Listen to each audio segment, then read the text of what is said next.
waxaan leenahay injineer Yarisow oo ah duqa magaalada Muqdisho gudoomiyaha gobolka Banaadir waa inaad si cadaalad ah uga qabataa 1,000 qofood oo Soomaaliyeed ee degan magaalada Muqdisho rag iyo dumar idinkana waxaan idin leeyahay kula xisaabtama kana faa'iideysta sidoo kale waxaan leenahay dhalinyarada Soomaaliyeed oo degan dawlad goboleedyada hoos yimaada dawladda federaalka sidaas oo kale ayaa idinkana la idinku keenayaa shaqaalaha la idin shaqaalaysiinayo dhaqaalaha lagu bixiyo magaalada ayaa idinkana la idinku bixinayo muxuu idinkaga dhintay Allah u naxariistay wiilkii dhalinyarada ee degmada Wardhigley u qaybinayay dadka masaakiinta Afrika haddii aadan qiimeynaynin noloshiina maxaa dhalinyaro ka tihiin haddii wiilasha dhalinyarada Soomaaliyeed oo maalinba la dilaayo iyagoo dawladnimo u adeegaya aad ka soo qaadaan qof dhintay aadan u la xisaabtamaynin haliyay idinka baxay sidee baad rabtaan inaad dalka idinku gacanta ugu dhigtaan waan qabiilka lagu bedelaa asxaab siyaasadeed waa in codadka ay bixiyaan shacabka Soomaaliyeed oo dhan waa in dalkoo dhan laga codeeyaa waa in dawlad ay xakunto shacabka Soomaaliyeed la keena waa in madaxda mustaqbalku ay ku yimaadaan mustaqbalka rabitaanka shacabka Soomaaliyeed waa in idinku awoodda ay yeelataan si aad u yeelataanna inta laga shaqeynayo shaqooyinkaas oo jidkeeda lagu jiro waa in hurdada ka toostaan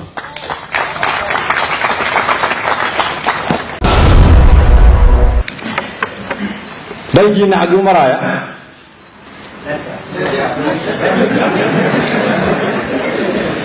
waxaan aaminsanahay qof walba oo Soomaaliyeed oo kala garanaya runta iyo beenta kala garanaya qabyaaladda iyo qarannimada kala garanaya xumaanta iyo wanaagga kala garanaya mustaqbalkii hore oo loo soo dhaafay oo xumaa iyo mustaqbalka fog kala garanaya sharaf iyo sharaf la'aan inuu og yahay dalkiisu inuu ku socdo dariiq sax ah inta aan wali fahminna waxaan leeyahay ilaahay indhahooda ha soo hadeeyo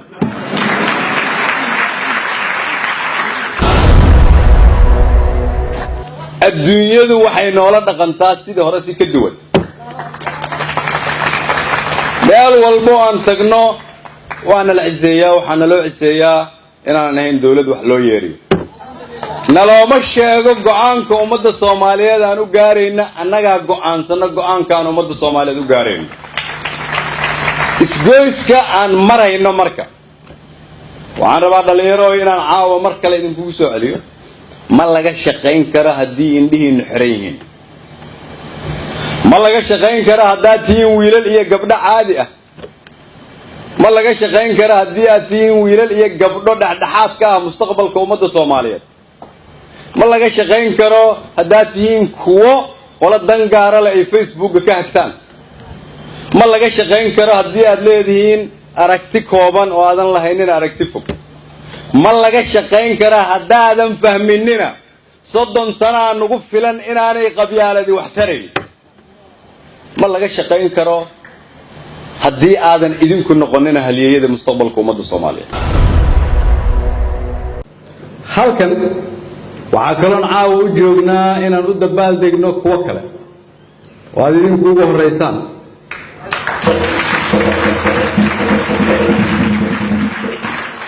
kuwaas waxay la dagaalamayeen gumaysi ilaahay ha u naxariistee way ku guuleysteen inay gumaysigii dalkeena ka xoreeyaan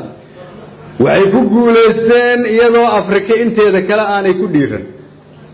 waxay ku guuleysteen iyadoo Afrika intooda kale aanay hurdada ka kacin waxay sababeen in dunidu iyo kuwiina gumaysanayay ay qoriyuhu ku filnaa waayaan ay waqtigaa gaareen in Afrika aan noqono dalkii ugu horreeyay diyaarado la soo aadaan waxaa keenay kuwa idinka da'diina oo kale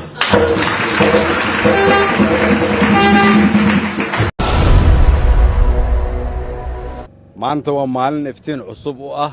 ganacsatada iyo beeraleyda ka yimaada labada shabeel oo ay u dhib yaraan doonto mustaqbalka inay ganacsadaan. maanta waa maalin dhib yar oo u dhib yaraan doonto mustaqbalka dadka Soomaaliyeed oo meelahaas ka jooga. maanta waa maalin iftiin u muujinaya dhammaan ummadda Soomaaliyeed sababtoo ah shaqadii ay soo bilowday xukuumadda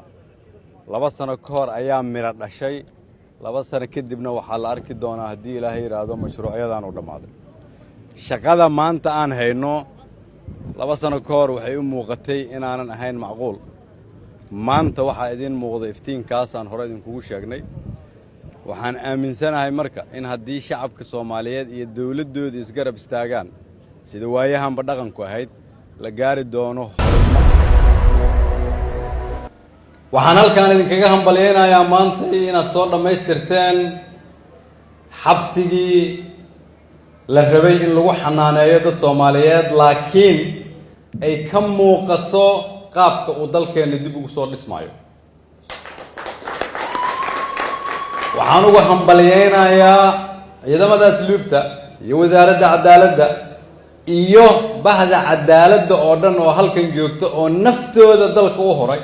inagoo taxsiin u dirayna kuwii ugu dambeeyay oo ku geeriyooday oo ugu dambeeyay xeeraaliye ku xigeenkii in xabsigii iyo maxkamadii ay isku dhex taalo. macnaheedu waxay tahay cadaaladii oo tallaabo hore u qaaday. waa idin hambalyeynaa. waxaan bilownay hadda in dib habeyn lagu sameeyo ciidamada qalabka sida taliyayaasha. waxaan ka codsanay in askari walba la diiwaan geliyo mushaarkiisa markii suulka gacanta loo saaray kadib loogu rido bangiga si toos ah. askari walba oo la diiwaan geliyeyna inuu ahaado askari jooga meeshii loogu talagalay inuu ka shaqeeyo. waxaan rabaa askari walba oo Soomaaliyeed oo imaqlaaya inuu maqlo dib habeynta aan ku bilownay ciidamada in lagu sameeyo shaqaalaha waa lagu soo sameeyay. sababta aan ciidamada ugu sameynayna waxay tahay haddii aan ciidankana dib habeyn lagu sameyn boqolaalka milyan haddaanay toos idinka idiin soo gaarin adduunyadu ma na aaminayso.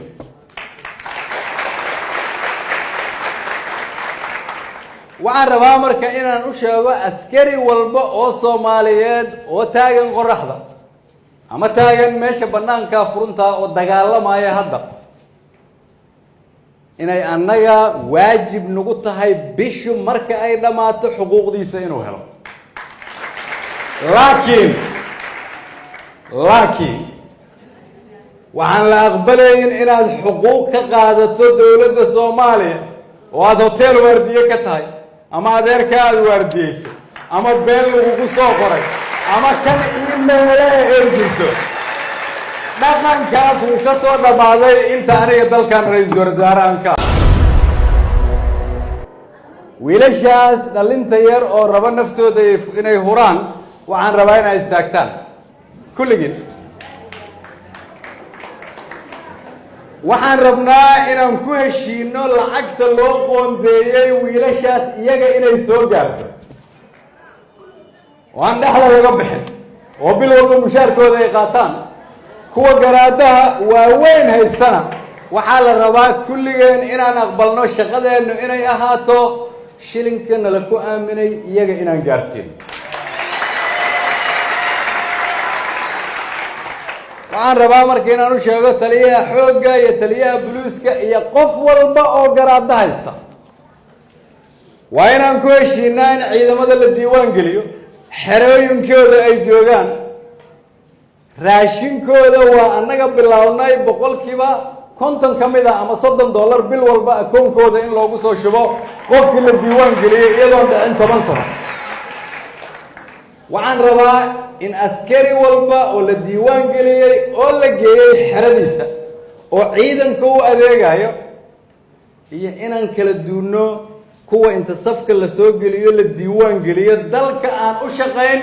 kan dhimanaya mushaar lamidana qaato. dhaqankaas Soomaalinimo lagu gaari maayo, dawladnimo lagu gaari maayo, mana la aqbali karo. dawladdu waa annagoo iskaashanay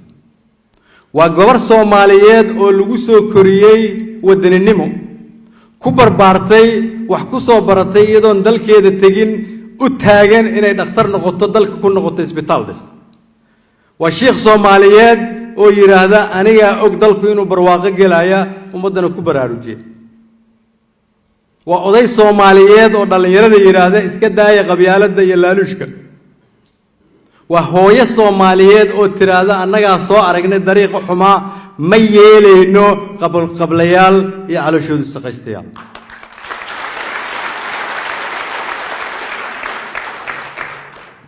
دولة نمدو والصومالي ترادا الصومالي نمدان ربنا دولة نمدو والصومالي ترادا وكدال نسيد هراء وحن ربنا شرفتي كرامة ومد الصومالي دلنا سؤال أنا جو آد أقدرين هيا إن تهين جاليته عند بدك أركي تن السوق دوبا هذا نوحان ربائنا حساب جلسان دلكي نمحا يعني كجيسة تنسيد بلوغ لسه أنت أنا جو أنجوجنو حكمك وحان دين بلن قاضا يا إن أنا نقبل الدونين إن العبسيو إن أنا نقبل الدونين طريق الصح أنا لكل حيو إن أنا نقبل الدونين إلا يرادو نلاشى قيستا هديك لو إذا كردينا أنت أنا مدحض النهاية أنا جو قاض لا يكيجا يكن مدحوينها وحان دين شيء دونا شرفت أن رادين إن كمل رادين إنه قبليال وعن كرادين إن شعب كصومالي دوما تنتهي